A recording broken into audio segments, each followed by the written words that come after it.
नमस्कार आप सभी के लिए। ये आज आपका एडिटोरियल है, द हिंदू में पब्लिश हुआ है और लिखा किसने है? एम के नारायण जी ने। एम के नारायण जी को आप लोग बहुत अच्छी तरीके से जानते होंगे अगर आप कंटिन्यूसली सीरीज को फॉलो कर रहे हो तो किस बारे में बात कर रहे हैं? ये बात कर रहे हैं जो अभी 2+2 डायलॉग हुआ उसी के बारे में बात कर रहे हैं। और आप पिछली कुछ सीरीज को अगर फॉलो अप कर रहे होंगे तो ये कहीं ना कहीं उसी पर केंद्रित हैं। बहुत से एडिटोरियल अलग अलग पक्ष को दर्शा रहे हैं, अलग अलग चीज़ों को बता रहे हैं। तो यहाँ पर क्या है? Trajectory, shifting trajectory of India's foreign policy. तो इंडिया की जो फॉरेन पॉलिसी है उसका प्रक्षेप वर्ग, अब प्रक्षेप वर्ग सॉरी प्रक्षेप पथ है या प्रक्षेप जो भी है, मतलब क्या कहलाता है? मतलब घुमाव। आप ज़्यादा मत समझो, आप सिर्फ इतना समझो कि शिफ्टिंग, घुमाव, इंडियाज फॉरेन पॉलिसी। ठीक है, जो प्रक्षेप वक्र है या जो भी पथ है वो क्या हो रहा है? चेंज हो रहा है या बदल रहा है। ठीक है, तो ये इसका हेडिटोरी वो तो है, टाइटल था। तो चलिए स्टार्ट करते हैं। अगर आपने चैनल को सब्सक्राइब ना किया हो तो please hit the subscribe button.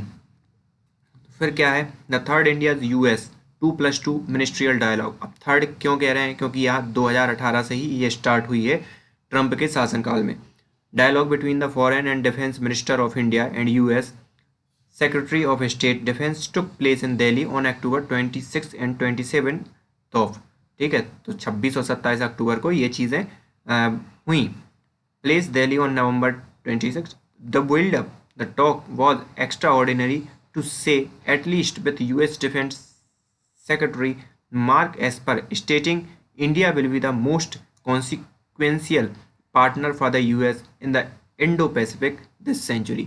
तो यहाँ पर अगर जो उनके यूएस के जो डिफेंस सेक्रेटरी थे या जो रक्षा सचिव थे उनके अगर शब्दों को आप क्या करो, पिरोया जाए और उनके शब्दों से जो अर्थ निकाला जाए तो आपको यही मालूम पड़ेगा कि उन्होंने यही कहा है कि इंडो पैसिफिक में इस सेंचुरी मतलब 21वीं सेंचुरी में इंडिया एक बहुत ही की पार्टनर है अमेरिका का।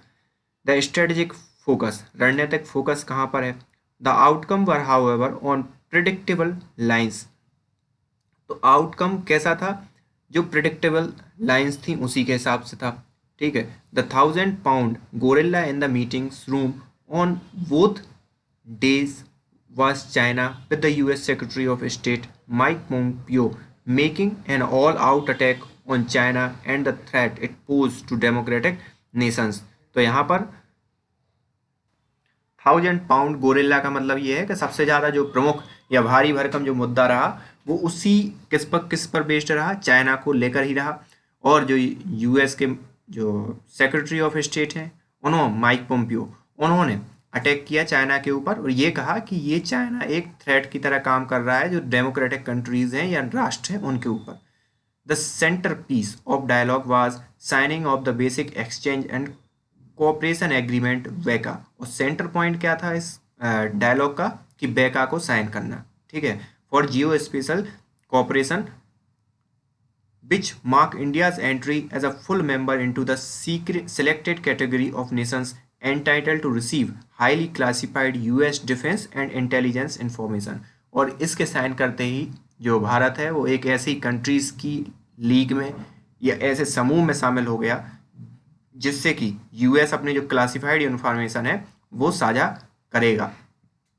The today meeting also discuss step to take existing bilateral cooperation including military cooperation, secure communication system and information sharing, defense trade and industrial issue to a new level। और इस ये जो 2 दिन की जो meeting है उसमें ये भी निर्धारित किया गया कि जो कॉमकास्ट असाइन किया गया था उन सब के बारे में कि उसको भी आप फर्दर कैसे बढ़ाया जाए और जो भी डिफेंस इक्विपमेंट हैं उनका इंडस्ट्रियलाइजेशन और जो भी व्यापार है उन सब के बारे में भी प्रमुख रूप से चर्चा हुई। कॉमकास्ट अगर आपको ना मालूम हो तो इसके पहले साइन हो चुका है। ठीक है, भारत ने साइन किया था। उसमें ये था कि जो सिक्योर जो एनक्रिप्टेड कम्युनिकेशन है वो टेक्नोलॉजी क्या करेगा? अमेरिका भारत को देगा और कई शिप्स जो हैं उनमें लगा भी दी गई हैं। अगर आपने कल की जो मेरी एडिटोरियल तो नहीं था, अगर कल का आपने वीडियो देखा होगा मालाबार एक्सरसाइज पर था, उसमें आप इन चीज़ों को मैंने कवर कर रखा है। कितने मतलब इसी की स्टोरी थी, द हिंदू की एक स्टोरी थी जो मुझे इम्पोर्टेंट लगी तो मैंने कवर की थी। उसमें इन सब चीज़ों के बारे में बहुत ही डिटेल्ड बताया गया है। ठीक है, तो वो अगर आप देख लोगे तो वो आपको एक मोटा आइडिया हो जाएगा कि क्या कैसे और कब हुआ। ठीक है। विथ साइनिंग ऑफ द वेका, India is now a signatory to all US related foundational military agreement. और यहाँ से जैसे ही बेका को साइन किया गया तो इंडिया एक सिग्नेटरी, एक वो फाउंडेशन हो गया, मतलब एक कह सकते हो उसका इन्फ्लुएंस बढ़ गया यूएस आर्मी के अंदर। ठीक है। या यूएस आर्मी का जो डेटा है या क्लासिफाइड इंफॉर्मेशन है उन तक जो इंडिया की पहुंच हो गई है। India had signed logistic exchange memorandum of agreement LEMOA in 2016। तो ये ल्योमा, ये कल वाले वीडियो में भी मैंने कवर किया था, तो 2016 में कर लिया था। And communication compatibility and security agreement COMCASA 2018। ये देखो 2018 में ही कॉमकासा साइन किया गया था, 2018 से ही ये जो 2+2 डायलॉग है वो स्टार्ट हुई थी।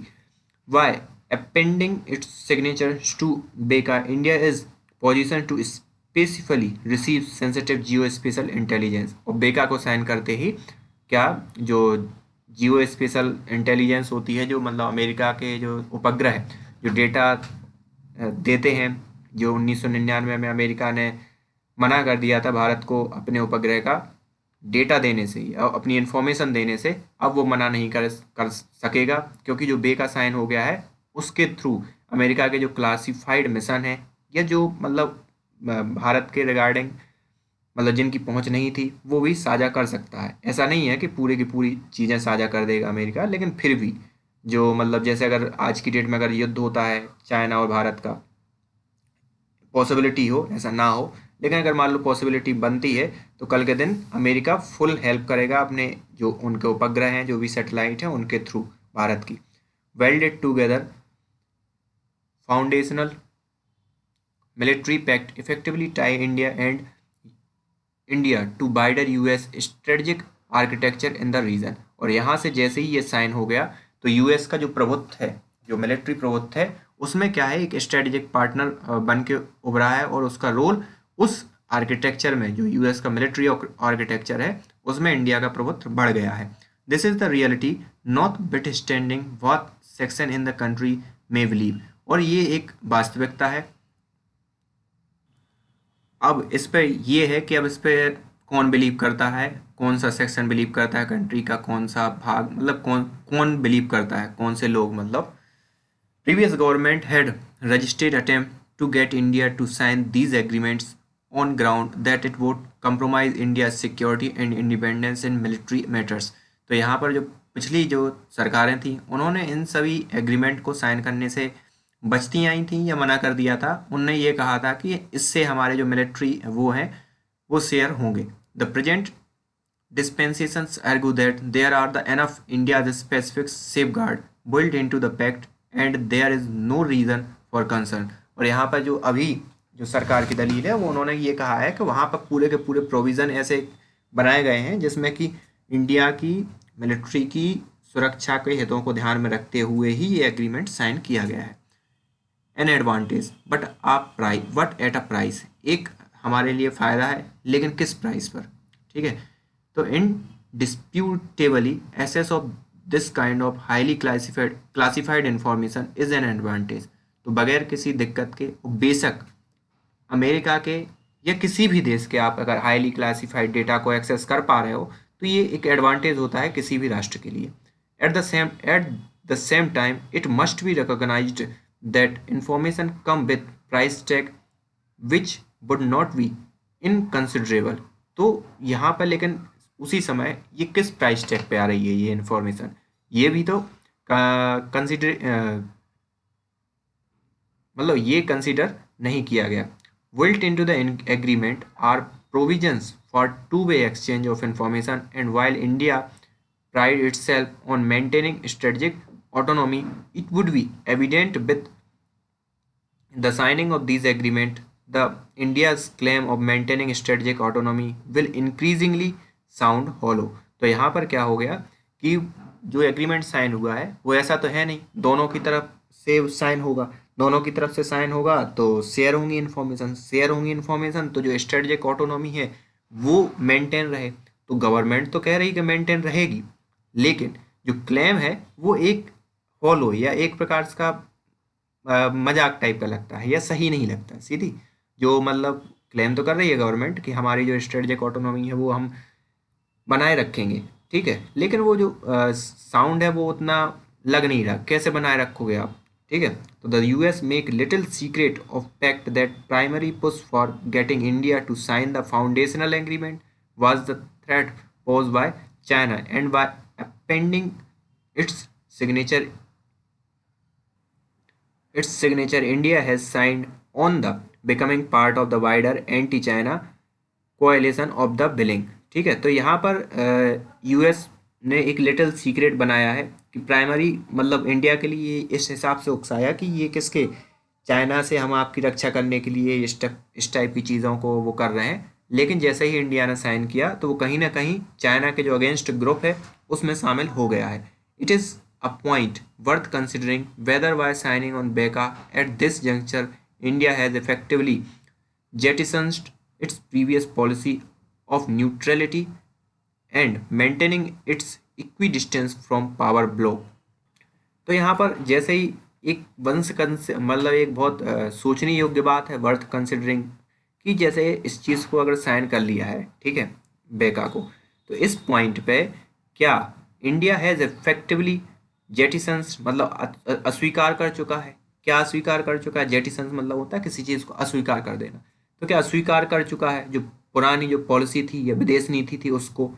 पुरानी विदेश नीति में क्या शामिल था कि न्यूट्रलिटी, ना हमें इस तरफ जाना है ना उस तरफ जाना है। Previous policy neutrality and maintaining equi distance from power block. और उस समय जो शीत युद्ध का समय था, अगर आप मेरी एडिटोरियल की सीरीज आप फॉलो कर रहे हो या अगर आप खुद भी पढ़ रहे हो तो आपको मालूम होगा कि मैं क्या कह रहा हूँ, ठीक है। तो जो अलग अलग पावर ब्लॉक से मेंटेन करना डिस्टेंस, तो क्या उसने अस्वीकार कर दिया इस पॉलिसी को। It may be argue that the new policy is essential a pragmatic one. और ये हो सकता है तर्क दिया जाए कि जो वर्तमान की पॉलिसी है वो आवश्यक है और एक व्यवहारिक भी है, in keeping with the current state of global disorder. और जो हमें हमारी जो वर्तमान स्थितियों को ध्यान में रखते हुए कि कोविड-19 का समय चल रहा है और स्टैंड ऑफ चाइना कर रहा है, इन सभी चीज़ों को ध्यान में रखते हुए ये आवश्यक है, ठीक है, और व्यवहारिक भी है। It could even be argue that the ideological agnostic attitude is better suited to the prevailing circumstances of today। और यहाँ पर कि हमारी जो पिछली जो पॉलिसी हैं उनको नज़रअंदाज करना, ठीक है। Agnostic attitude is better suited the prevailing circumstances of today. तो अभी जो वर्तमान की जो स्थिति है उस समय उन सभी चीज़ों को भुला दिया जाना या उन चीज़ों को इग्नोर करना ही बेटर समझा जा रहा है वर्तमान परिस्थितियों को देखते हुए। The danger is that it could equally be view as highly opportunistic, ठीक है। तो ये the danger is that it could equally view as a highly opportunistic India. तो यहाँ पर हो सकता है कि ये भी हो कि आपको अपॉर्चुनिटी मिली या मौका देखते ही अमेरिका ने क्या मतलब अमेरिका की चाल हो सकती है भारत की। तो जो भी है अपॉर्चुनिस्टिक वो है व्यू है। अपॉर्चुनिस्टिक मतलब समय को देखते हुए उस चीज़ को हथिया लेना, ठीक है। India's foreign minister S Jaishankar in his latest book argue that because global fluidity is so pervasive, India must address this challenge by forging more contemporary tie on every major account। तो यहाँ पर जो हमारे जो विदेश मंत्री हैं एस जयशंकर प्रसाद, उन्होंने अभी कहा है अपनी बुक में और ये तर्क दिया है कि अभी जो ग्लोबल इकोनॉमी है या ग्लोबल ऑर्डर है वो फ्लड हो रहा है। मतलब बहुत से ऐसे ऑर्गेनाइजेशन हैं जो पहले ऑर्गेनाइजेशन साथ में थे, अब कई कारणों से टूट रहे हैं। तो उसमें परवेशिव मतलब एक प्रेरक हो जाता है इंडिया के लिए, या एक क्या हो जाता है, कैटलिस्ट की तरह काम करेगा ये चीज़, या इंडिया को ये प्रेरित करता है इन चीज़ों के लिए कि इंडिया को एड्रेस करना चाहिए वर्तमान की चुनौतियों को। और जो कंटेम्प्रेरी मतलब समकालीन जो टाई हैं अपने जहाँ जहाँ भी इंडिया का इन्फ्लुएंस है वहाँ पर करने चाहिए। दिस में have triggered the current flurry of agreement what it could equally push the nation into the Gogh मायर। तो यहाँ पर उनकी जो बुक में लिखा गया है वही दिखाई देता है कि हम कंटिन्यू क्या कर रहे हैं, नए नए एग्रीमेंट साइन कर रहे हैं, लेकिन हो सकता है ये राष्ट्र को एक क्वागमायर में ढकेल दे। तो यहाँ पर क्वागमायर का कोई आपको मालूम ही होगा, दलदल होता है, ठीक है। क्वागमायर मतलब दलदल में ना ढकेल दे। Impact of China regional tie, any number of other cases can be cited. For instance, after having distanced itself from the Quad for a year on account of its security and military connotations and China ways, India has more recently waived its objection even as Quad has become the more anti-China in orientations. तो यहाँ पर जो जब से China form हुआ है, ठीक है, तब से इंडिया उससे दूरी बनाए रखे है। उसके जो मिलिट्री ऑपरेशंस हैं या इन सब चीज़ों पर कभी बात भी नहीं की या ऐसी कोई बात नहीं हुई। लेकिन अभी क्या कर रहा है कि वो बहुत ही करीब जा रहा है और एक एंटी चाइना ओरिएंटेशन को प्रोजेक्ट कर रहा है। The invitation to Australia to participate in Malabar, ये आपने कल देखा होगा मेरे वीडियो में।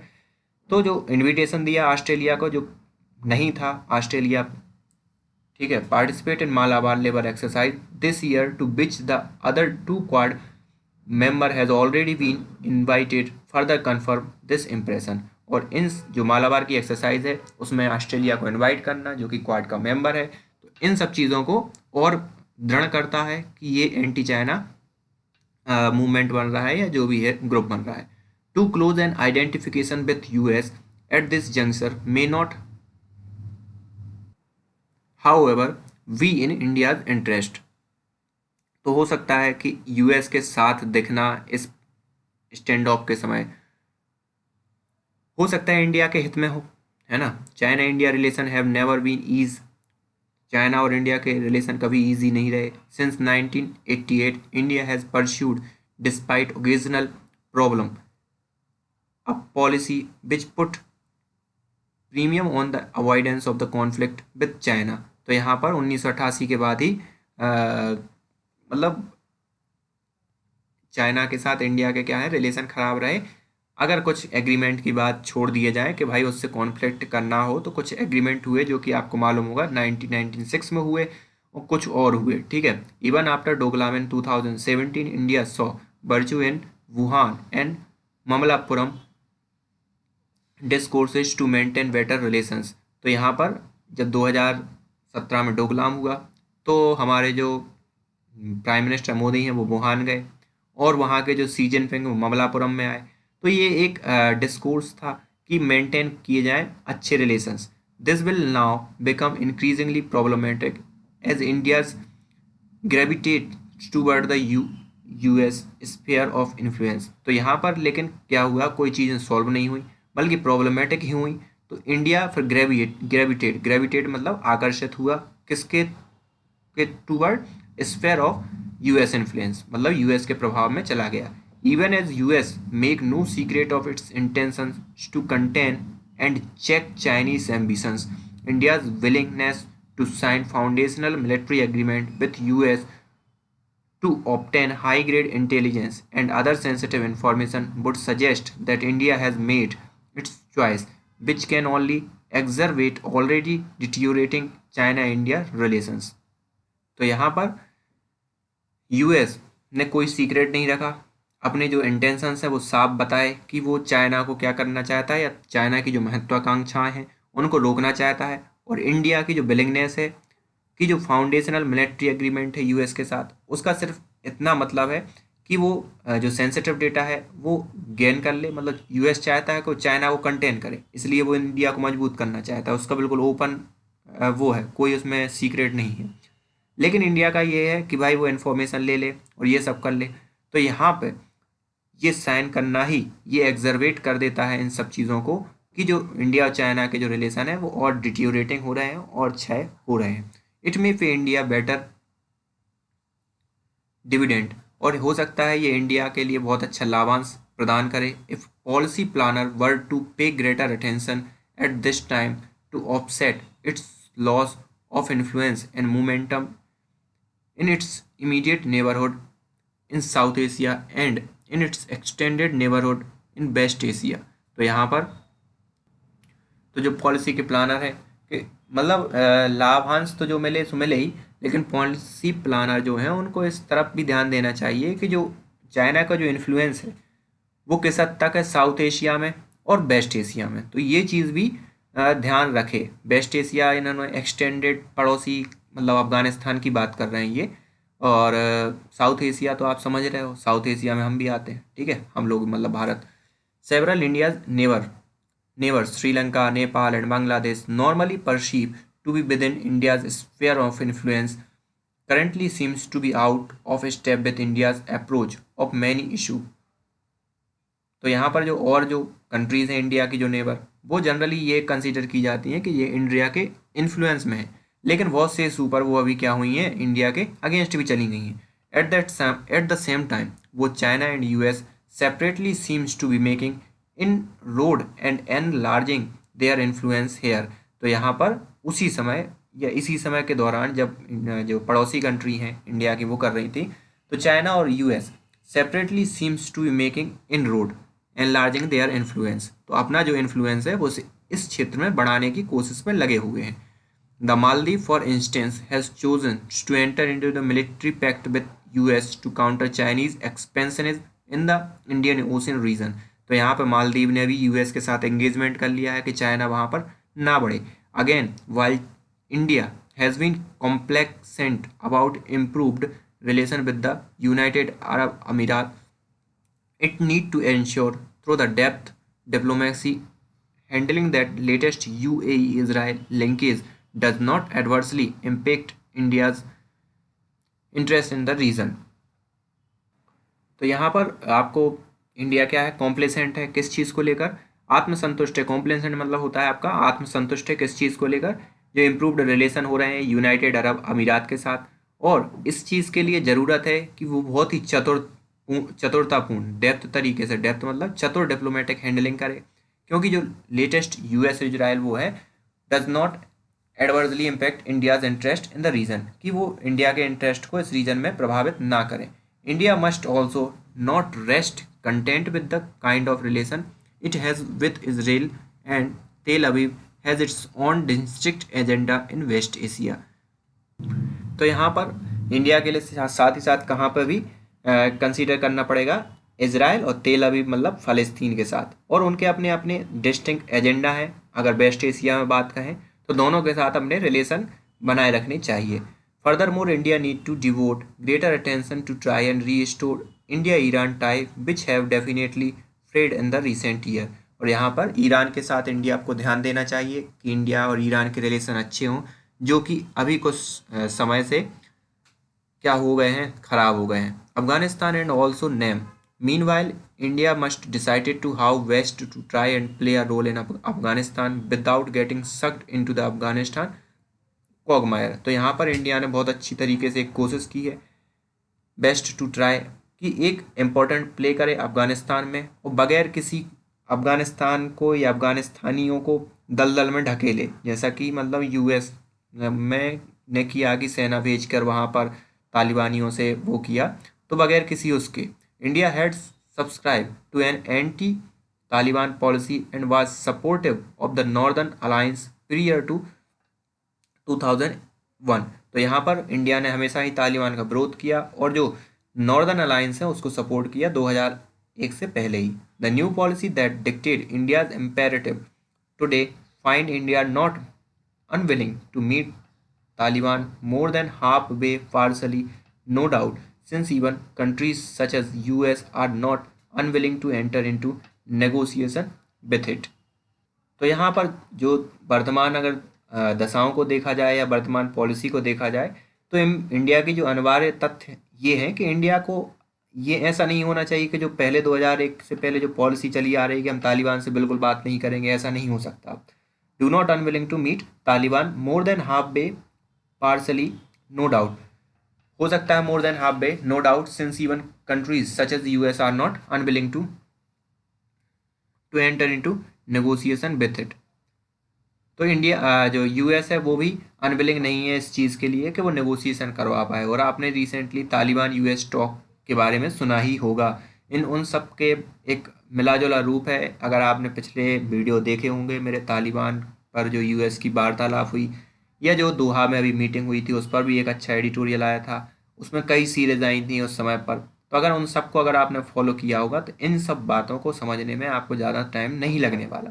India must decide how a shift in policy at this time would serve India's objections in Afghanistan, considering the tremendous investment it has made in recent decade to shore up democracy in that country. तो यहाँ पर India must decide, India को decide करना चाहिए कि how shift in policy eight this time, कि अपनी policy को कैसे शिफ्ट करें कि जो मतलब अपने जो हित हैं वो अफगानिस्तान में उसके बने रहें। क्योंकि अगर आप ध्यान दें तो इंडिया ने बहुत ज़्यादा इन्वेस्टमेंट किया है अफगानिस्तान के अंदर रिसेंट डिकेड के अंदर, और कि भाई वहाँ पर sore of the democracy in the country, कि वहाँ पर लोकतंत्र की स्थापना की जा सके। India again will need to try and square of the circle where it come to its membership of the Shanghai Cooperation Organization, considering its new relationship with US.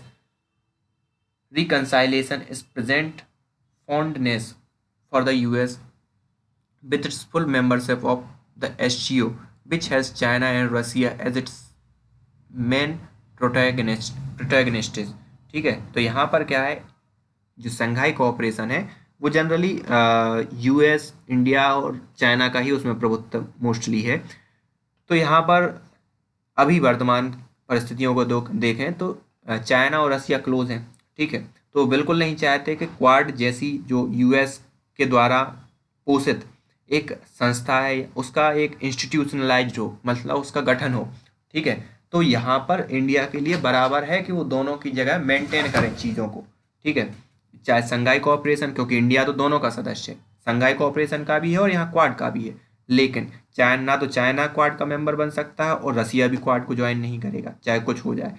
ठीक है, लेकिन इंडिया एक ऐसा कंट्री है जो संघाई कोऑपरेशन में भी है और यहाँ पर भी, और दोनों में ही महत्वपूर्ण है, तो वहाँ उसके लिए मतलब एक बैलेंस करके चलना पड़ेगा। तो प्रोटैगनिस्ट का मतलब यही होता है कि जिसका मुख्य किरदार हो या मुख्य अहम रोल में हो। तो संघाई कोऑपरेशन में चाइना और रसिया अहम रोल में है। And was conceived an anti NATO entity will test India's diplomatic skill, और उसको जो संघाई कोऑपरेशन है उसको एंटी नाटो उसको ग्रुप समझा जाता है। अब इंडिया की बात है, इंडिया को देखना है कि वो कैसे बैलेंस करता है। लाइकवाइज वैसे ही even though India currently has detached outlook vis-a-vis the non-aligned movement and has increasingly distanced itself from its African and Latin American group in terms of the policy prescriptions matter could get aggravated following India's new alliance pattern। तो यहाँ पर India ने जो अपनी गुटनिरपेक्ष नीति है उससे कुछ डिटेच हुआ है। ठीक है, और डिटेच हुआ है तो इंक्रीजिंग डिस्टेंस इटसेल्फ, कहाँ से, अफ्रीकन और लैटिन अमेरिका के जो ग्रुप देश हैं, तो यहाँ पर जैसे ही ये साइन कर रहा है या उसका जो पैटर्न चल रहा है इंडिया का कि गुटनिरपेक्षता, हो सकता है इन जो लैटिन अमेरिकन ग्रुप हैं या अफ्रीकन ग्रुप हैं वो उनके लिए क्या हो, एक भड़काने का सबब हो या इंडिया से डिटैच हो जाए, वो हो सकता है। तो it would be a rude awakening of the India if it seem as a no longer a stellar member of NAM. तो यहाँ पर अब देखना होगा कि ये इंडिया को एक अजीब टाइप की स्थिति है कि जब ये मालूम होगा कि भाई इंडिया ने गुटनिरपेक्ष छोड़ दी है, तो सीधी सी बात गुटनिरपेक्ष देशों के जो प्रमुख मेंबर है वो वहाँ से अलग फील करेंगे इंडिया को।